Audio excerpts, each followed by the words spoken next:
Hey everybody, this is Chuy with Firewire Surfboards. I'm here to walk you through my North Shore Quiver for 2010. Start off with my Old Faithful 7.2. This board is absolutely amazing. The only dilemma I have with it is that I have to ride it. It's a perfect sunset board, big Holly Eva, back door. It's a commitment board, so basically it's a go-getter.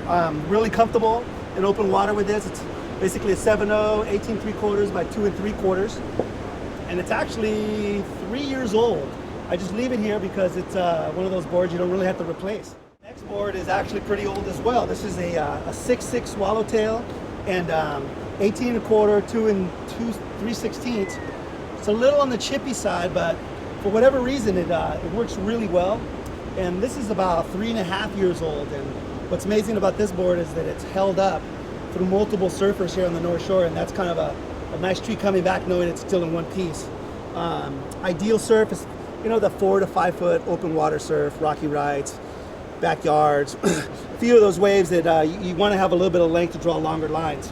This is kind of sexy because that's such a small little Swallowtail.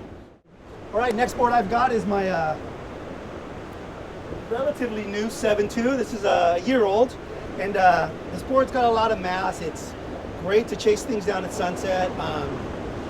It's one of those comfort zones where you're in the open ocean and you know you got to chase it, you want to get in early. It's got enough foam to accommodate those feelings and those situations. So 7.2 Firewire FE.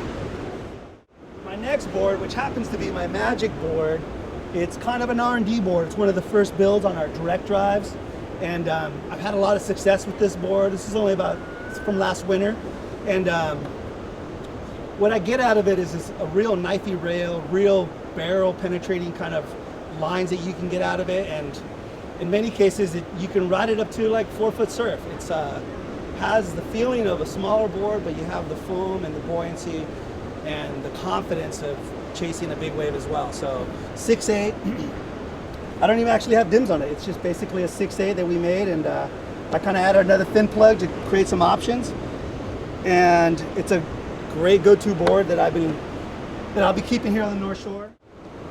I'll go with the 510 Hellfire.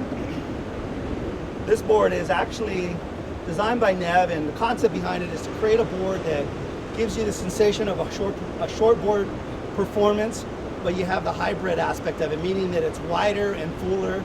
And as you can see, there's tons of curve in the board. The most dramatic thing about the board is actually the bottom double barrel concave going through the board. It's pretty eccentric. It's kind of designed to ride off the tail, and works amazing in the pocket. Doesn't lack any speed. It has a chime rail, which is similar to the Spitfire, which is it gives you the ability to ride a board that has a lot of foam, but you still are able to manage the tail by having a little step and having a little more control in that area. I prefer this board as a quad. It works extremely well, easy to turn, great in the pocket, and that's in a rapid fire. Next board is a Spitfire.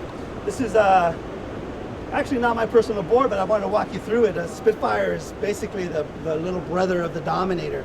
Same volume, minus 10%, but you're dealing with a stepped rail. I ride a 5.8 in this model, and surprisingly, Hawaii, there's a lot of small days, and going fast is not a bad option over here. So this is one of those boards that gives you an opportunity to ride it from 1 to 4 foot and have a really good comfort zone on the North Shore. So that's kind of nice. Next board is the Dominator. This is in the 5.8, and this particular board has been working great over here. Having a little shorter board and dealing with really tight pockets like rocky rides or VLAN or anything where you don't want to get too far in front of it, and a longer board prevents you to draw really tight turns. This board surprises me over here because historically I wouldn't bring these type of boards to Hawaii, but knowing that you have small days and you want to surf and you want to go fast is kind of brought this board along with me. And that's pretty much my little North Shore Quiver. And I'm lucky enough to have some sick boards. Not all of them are brand new, but they all work really well.